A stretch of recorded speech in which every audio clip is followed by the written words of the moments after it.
আসসালামু আলাইকুম। আপনার ফেসবুকে যদি আপনি সম্পূর্ণ ফিচারগুলো কাজ না করে সেক্ষেত্রে আপনার ফেসবুকটা আপডেট দেওয়াটা জরুরি হয়ে পড়ে।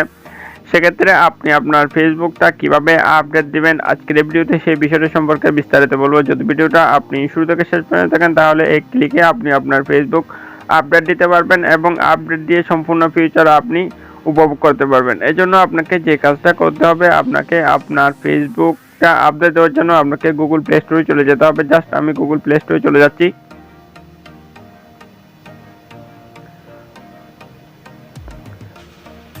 অলরাইট, গুগল প্লে স্টোরে আসার পর এখানে আপনি এরকম ইন্টারফেস দেখতে পারবেন। এরপর এখানে যে চার্জ অপশন রয়েছে জাস্ট আপনি চার্জ অপশনের উপর ক্লিক করে দেবেন।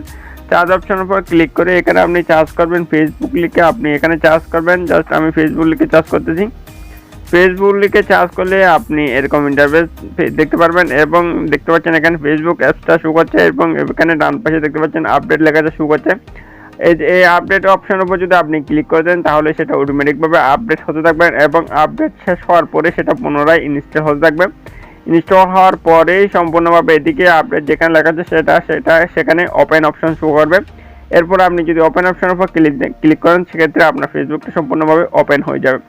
জাস্ট এভাবে আপনি আপনার ফেসবুক অ্যাপসটা আপনি আপডেট করে নেবেন। আপডেট করে নেওয়ার আপনি 12 থেকে 24 ঘন্টা পরে আপনি সমস্ত ফিচারগুলো আপনি এক এক করে উপভোগ করতে পারবেন বা এক এক করে আপনার ফিচারগুলো সম্পূর্ণভাবে নতুন যেসব ফিচার হয়েছে সেগুলো আপডেট দেওয়ার পরে আপনার ফেসবুক আইডিতে বা ফেসবুক প্রোফাইলে বা ফেসবুক অ্যাপসে সেটা একটা করে অ্যাড হতে থাকবে। দেন বন্ধুরা, এভাবে আপনি খুব সহজে আপনার ফেসবুক অ্যাপসটা আপনি আপডেট করতে পারবেন কোনো রকম সমস্যা ছাড়াই। বন্ধুরা, হচ্ছে আজকে ভিডিও ভালো লাগলে অবশ্যই একটা লাইক করে দেবেন আর আমাদের চ্যানেলটা যদি এখন আপনি সাবস্ক্রাইব করে না থাকেন তাহলে অবশ্যই সাবস্ক্রাইব করে সাথে থাকবেন। তো সবাই ভালো থাকবেন। আল্লাহ হাফেজ।